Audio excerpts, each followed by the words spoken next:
Assalamualaikum warahmatullahi wabarakatuh. Sobat Jazirah, rahimakumullah. Bagaimana kabarnya? Semoga kalian semua senantiasa dalam lindungan Allah dan senantiasa diberikan rizki yang barokah. Amin ya rabbal alamin.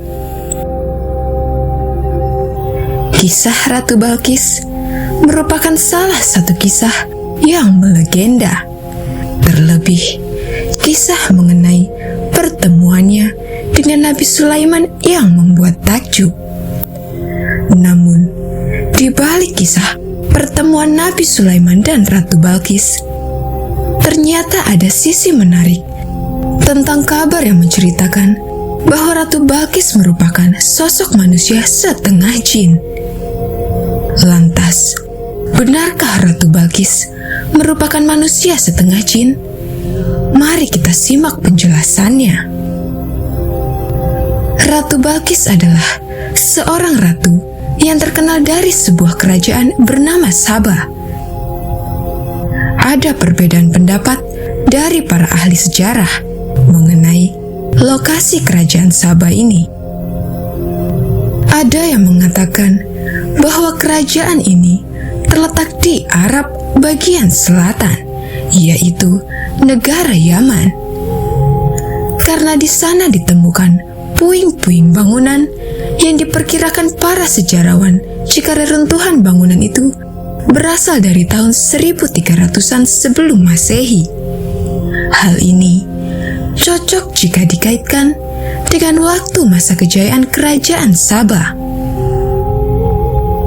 Dikisahkan oleh Imam Zainuddin Abdur Rauf Al-Munawi Dalah Faidul Al-Qadir, sebelum Ratu Balqis dilahirkan, ayahnya yang kala itu menjadi seorang raja di kerajaan Saba memiliki hobi berburu. Suatu ketika, sang raja merasa kehausan saat melakukan perburuannya di tengah hutan. Ia pun melihat sebuah tenda dan kemudian mendatanginya dengan niat untuk meminta air kepada pemilik tenda tersebut. Ketika itu, tiba-tiba seorang kakek keluar dari dalam tenda. Raja pun lantas meminta minum kepada kakek tersebut. Sang kakek pun memanggil putrinya untuk mengambilkan air minum untuk raja. Namun, sang raja begitu tertegun ketika melihat kecantikan putri dari kakek tersebut. Sehingga, tanpa berpikir panjang, raja pun menyampaikan niat hatinya untuk meminang putri si kakek. Sebelum menjawab pinangan sang raja, si kakek pun berterus terang kepada raja jika dirinya dan putrinya bukan dari golongan manusia, melainkan dari golongan jin. Selain itu, si kakek juga memberikan syarat kepada raja jika ingin menikahi putrinya. Syarat tersebut adalah jika raja menanyakan sesuatu yang dilakukan istrinya, maka pertanyaan itu menjadi talak baginya. Artinya, jika suatu hari nanti ada perbuatan istrinya yang aneh, maka sang raja tidak boleh bertanya kenapa istrinya melakukan itu. Jika sang raja bertanya, maka keduanya harus bercerai. Singkat cerita, raja pun menikah dengan putri kakek tersebut. Sang istri melahirkan anak pertama, seorang laki-laki, dan anak kedua, seorang perempuan. Anak perempuannya itu diberi nama Balqis. Riwayat lain menyebutkan mengenai bukti bahwa Ratu Balqis adalah manusia setengah jin, yakni ketika Ratu Balqis memasuki istana Nabi Sulaiman. Ia mengangkat sedikit celananya hingga terlihat kedua betisnya, karena ia mengira bahwa ia akan melewati sebuah kolam yang besar. Padahal itu adalah lantai yang terbuat dari kaca. Salah seorang ulama mengatakan, jika Nabi Sulaiman sampai terkejut ketika melihat kedua betis Ratu Balkis.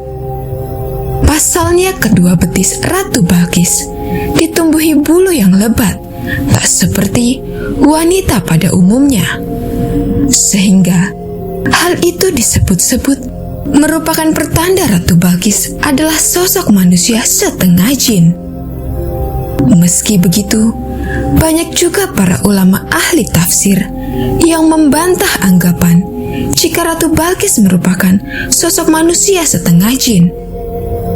Manusia adalah jasmani, sedangkan jin adalah ruhani.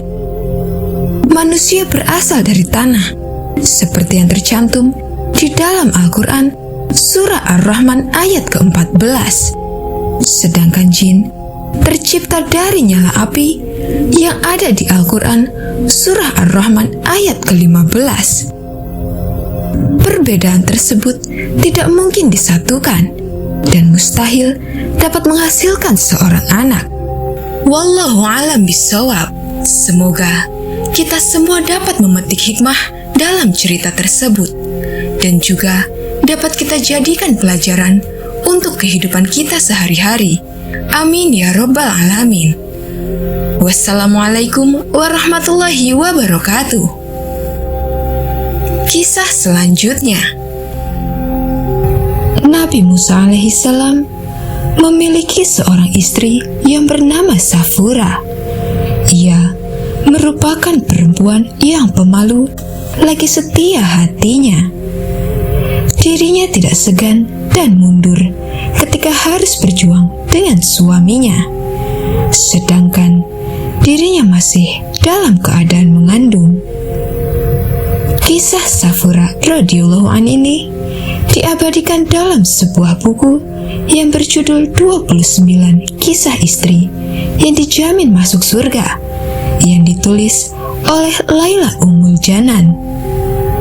Berikut kisah istri Nabi Musa alaihissalam selengkapnya. Pada suatu hari, Nabi Musa alaihissalam mendatangi sebuah kota yang sangat sepi. Di sana tidak ada seorang penduduk pun yang melakukan aktivitas. Di tengah sunyinya kota tersebut, Nabi Musa alaihissalam mendengar ada orang yang sedang berselisih.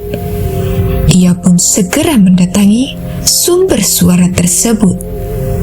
Ternyata orang yang berselisih tadi adalah dari kaum Bani Israel, kaumnya sendiri dan kaum Fir'aun.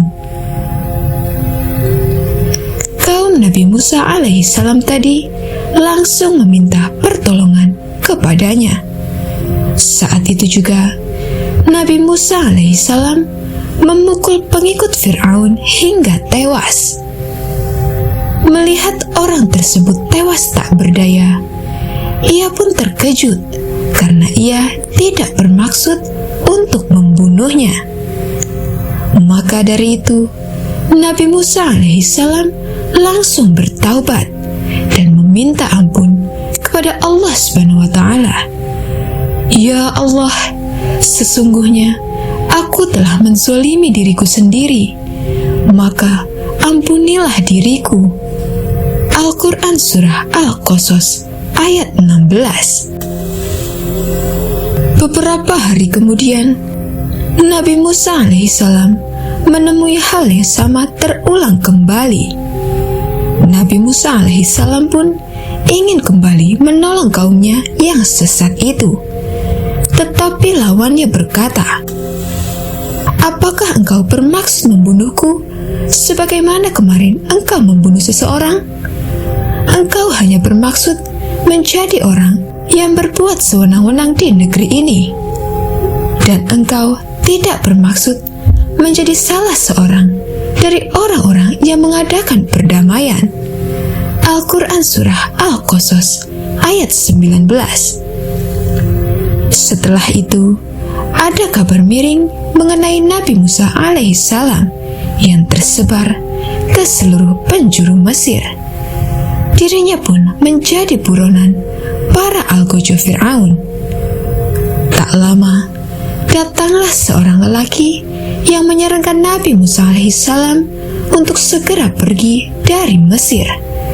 Akhirnya, ia pun menuruti nasihat dari orang tersebut untuk mencari tempat lain yang aman. Dalam perjalanan mencari tempat yang aman itu, Nabi Musa alaihissalam tiba di suatu tempat bernama kota Madian. Di sana, ia melihat orang-orang sedang berkerumun di dekat sebuah sumur untuk memberi minum ternak mereka. Nabi Musa alaihissalam juga melihat dua orang wanita yang berdiri jauh dari kerumunan laki-laki itu dengan menahan hewan ternaknya, mengisyaratkan keduanya tidak mau berdesakan dengan para lelaki itu.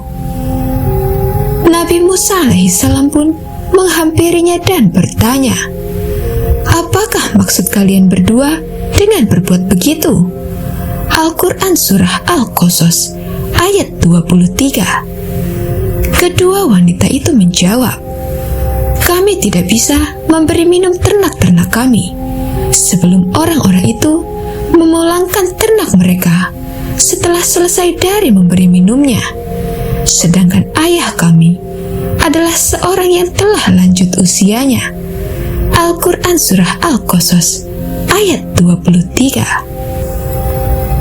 Nabi Musa alaihissalam langsung membantu kedua wanita tadi dengan memberi minum ternak-ternaknya.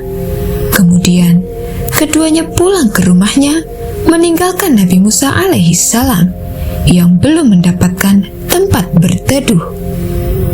Nabi Musa alaihissalam lalu memohon kepada Allah Subhanahu wa Ta'ala untuk diberikan tempat tinggal. Tak lama, salah satu dari dua orang wanita tadi datang menghampirinya dengan langkah yang malu-malu. Ia berkata, "Sesungguhnya ayahku mengundangmu untuk memberi balasan sebagai imbalan atas kebaikanmu memberi minum ternak kami." Al-Quran Surah Al-Qasas ayat 25. Sampailah Nabi Musa alaihissalam ke rumah wanita yang ditolongnya tadi. Ia pun menyadari ternyata ayah dari kedua wanita tadi adalah Nabi Syuaib alaihissalam. Salah satu putri dari Nabi Syuaib alaihissalam berkata, "Wahai ayah, jadikanlah ia sebagai pekerja kita. Sesungguhnya orang yang paling baik yang engkau ambil sebagai pekerja pada kita adalah orang yang kuat dan dapat dipercaya." Al-Quran Surah Al-Qasas ayat 26. Mendengar usulan putrinya itu, Nabi Syuaib alaihissalam lantas menawari Nabi Musa alaihissalam untuk menjadi menantunya dan bekerja untuknya selama 8 hingga 10 tahun. Nabi Musa alaihissalam pun setuju dan akhirnya menikah dengan salah satu wanita tadi yang bernama Safura dan tinggallah di rumahnya. Safura adalah seorang istri yang sangat setia kepada suaminya, Nabi Musa alaihissalam. Ia bersedia mengikuti Nabi Musa alaihissalam yang mendapat perintah dari Allah Subhanahu wa Ta'ala untuk kembali ke Mesir untuk memerangi Fir'aun. Safura pun dengan sepenuh hati menemani suaminya itu, walaupun saat itu dirinya sedang dalam keadaan hamil. Terlebih lagi, jarak dari rumahnya menuju Mesir sangatlah jauh. Kesetiaan Safura tak berhenti sampai di situ. Sesampainya di Mesir, ternyata masih banyak orang yang mengejar Nabi Musa alaihissalam, meskipun berita itu sudah berlangsung sangat lama. Namun hal itu tidak membuat Safura gentar.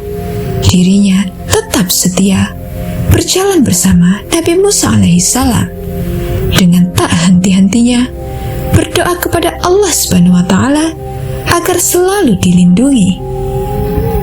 Begitulah kisah istri Nabi Musa alaihissalam, Safura, yang pemalu dan sangat setia. Semoga kita semua dapat memetik hikmah dalam cerita tersebut dan juga dapat kita jadikan pelajaran untuk kehidupan kita sehari-hari. Amin ya Rabbal Alamin. Wassalamualaikum warahmatullahi wabarakatuh.